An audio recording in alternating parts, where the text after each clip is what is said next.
Hello, moms, kids. How are you all? Now we're gonna read about Disney's The Lion King. This is one of the classic stories, movies. It's been revived, I think, 2021 for the movie, and I love it. I still cry on one of the scenes. Okay, let's not delay any further. Let's start reading. Okay, and enjoy summer, right? The animals came from afar and near across the dusty African plain. They came on padding paws and pounding hooves and flapping wings. Each beast, from the tiniest ant to the largest elephant, made its way to Pride Rock, for that was the home of the Lion King, and this was a special day in the Pride Lands.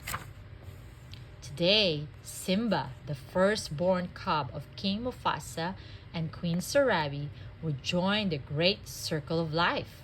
The animals took their places and bowed to King Mufasa. Then Rafiki, the wise baboon, stood at the edge of Pride Rock and held up the little cub for all to see. A great cry rose from all the animals.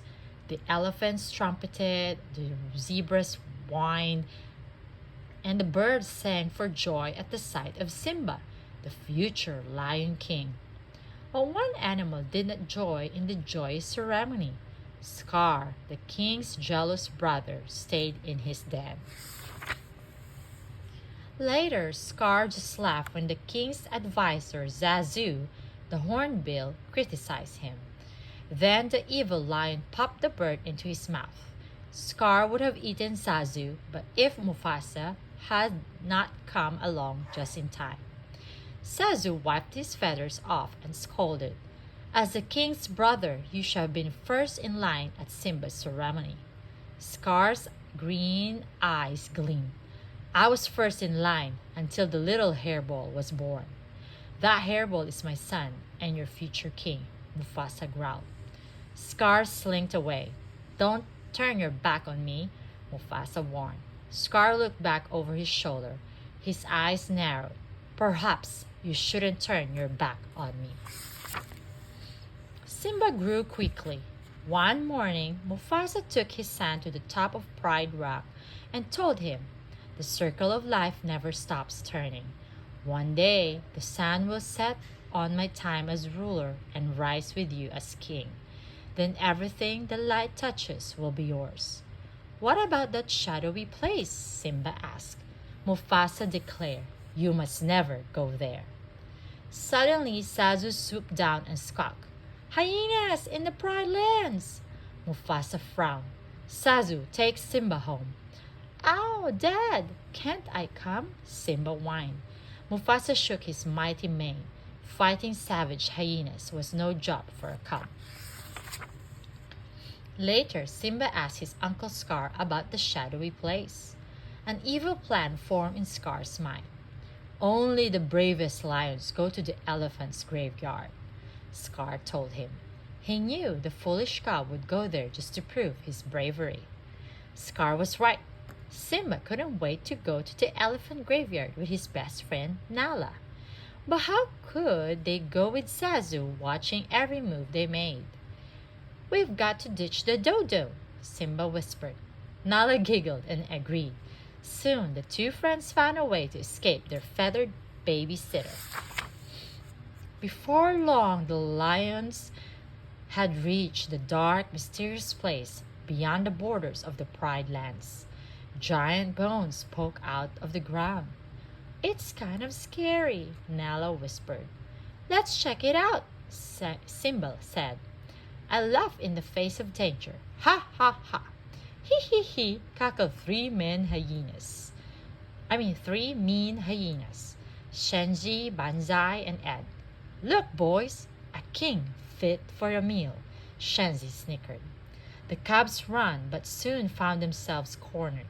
Simba stepped bravely in front of Nala and tried to roar.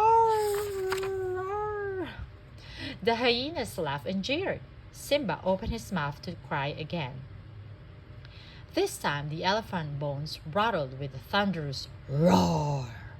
The hyenas were confused, and so was Simba, until Mufasa sprang into view. The mighty lion chased away the hyenas. Sasu had seen the cubs in trouble and flown for help. Mufasa told Sasu to take Nala home. Then he scolded Simba for disobeying him. "Oh, Dad, I was just trying to be brave like you," Simba explained. Mufasa sighed. "Being brave doesn't mean you go looking for trouble, Simba. A good king is wise as well as brave." Simba suddenly felt very small. "We'll always be together, right, Dad?" Mufasa looked up at the starry sky and said, "The great kings of the past looked down on us from those stars. So whenever you feel alone, just remember that those kings will always be there to guide you. And so will I." Later, Scar met with the hungry hyenas. "I practically gave those cubs to you," he complained. "They weren't exactly alone," Shenzi whined. But Scar had another plan that would allow him to become king. "Stick with me and you'll never go hungry again," he promised. The hyenas danced and cheered. The next morning, Scar took Simba to the bottom of the rocky canyon. "Now wait here," he ordered. "Your father has a big surprise for you." "Will I like the surprise?" Simba asked. Scar smiled slyly. "Oh, it's to die for," he said as he walked away. Then he gave a signal to the hyenas waiting on the canyon ridge. The hyenas knew what to do. They chased a huge herd of wildebeest down the canyon. Simba felt the earth shake. He heard the clattering of thousands of hooves. Then he saw wildebeest heading straight for him. Simba managed to climb a dead tree and cling to a branch. "Help!" he shouted. Help was on the way. The Scar had found his brother. "Mufasa! Simba's trapped in a stampede!" Scar cried.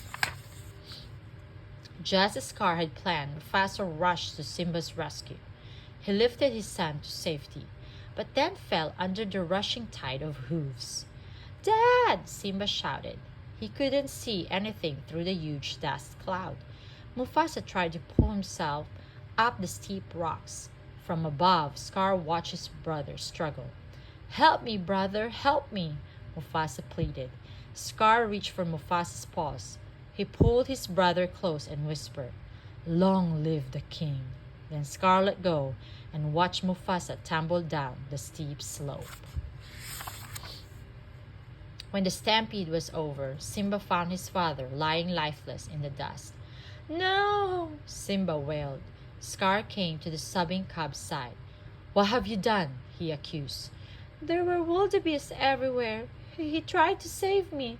It was an accident." Simba rushed in, saying, "I didn't mean to." "Of course not. But if it weren't for you, he'd still be alive. What will your mother think?" Scar demanded. Simba looked stricken. "What should I do?" "Run away," Scar advised. "Run away and never come back." Scar watched Simba run. Then he sent the hyenas after him. The hyenas chased Simba to the border of the Pride Lands. The cub dived into a thicket of thorns at the edge of Great Desert. The hyenas looked at the sharp thorns, then at the desert. "The cub won't last a day out there," Shenzi declared. Simba ran until he could run no more.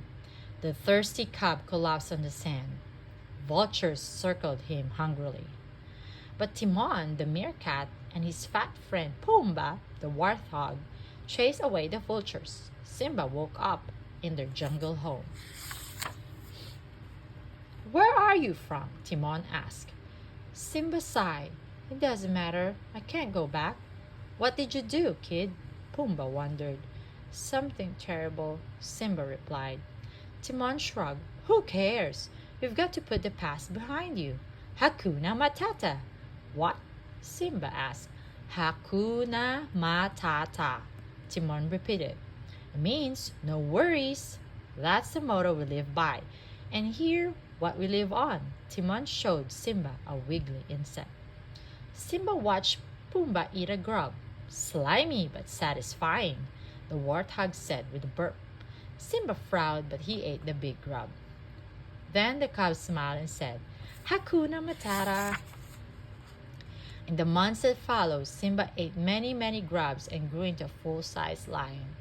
Most of the time, he was happy with his friends Timon and Pumbaa. Yet he missed his mother and often thought of his father. One night, as they gazed up at the stars, Simba remembered what his father had told him. He wondered if the great kings of the past really were looking down from those stars. Simba felt very alone. The next day, Simba heard Timon scream. The young lion raced to the rescue. A hungry lioness was about to pounce on Pumbaa, who was stuck under a log. Timon bravely was trying to protect him. Simba gave a mighty roar and leaped at the lioness. But just as they began to fight, Simba recognized his old friend. Nala? He gasped in disbelief. The lioness looked deep into the eyes of this handsome young lion and whispered, Simba? Scar told us you were dead. Nala told Simba how terrible things were now that King Scar and his hyenas ruled the Pride Lands. There was no food or water, and many of the animals had fled. But you can come back and become king. Then everything will be all right again, Nala said. I am no king, Simba said angrily. But that night, Rafiki, the baboon, came to Simba and promised to bring him to his father. When Simba looked up at the stars, he heard a familiar voice. Simba, his father asked, have you forgotten me? Simba gasped, no, how could I? You have forgotten who you are, and so have forgotten me. The ghostly voice continued. Look inside yourself, Simba. You are more than what you have become. You must take your place in the circle of life. Simba knew his father was right. His friends returned with him to the Pride Lands. Back at the Pride Rock, King Scar was angry with Sarabi for not finding food. Suddenly, Scar heard a great roar. He couldn't believe his eyes. Mufasa? Can't be. You're dead.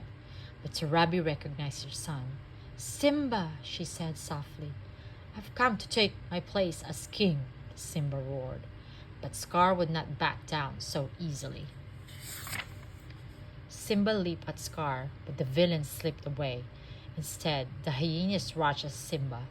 Pride Rock echoed with their hideous laughter as the hyenas forced Simba at the edge of the cliff. Scar walked up to the exhausted young lion. Your daddy isn't here to save you this time, Scar taunted. Then he pushed Simba off the cliff. Simba's claws scrambled for a hold on the steep slope. This looks familiar, Scar sneered. Oh yes, I remember. It's just the way your father looked before I killed him. At last, Simba knew the truth. With a mighty roar, he leaped at Scar. Meanwhile, Timon, Pumbaa, and the lioness had chased the hyenas off Pride Rock. When Simba sent Scar flying over the cliff, the villain landed in the mob of hungry hyenas. Hee hee hee, they cackled cruelly. Finally, they had a meal fit for a king, or a king fit for a meal. Simba thanked his friends, then he walked to the top of Pride Rock. His roar echoed through the Pride Lands. The rightful king had taken his throne. The plains were soon lush and green again. The animals returned, and the hunting was good once more.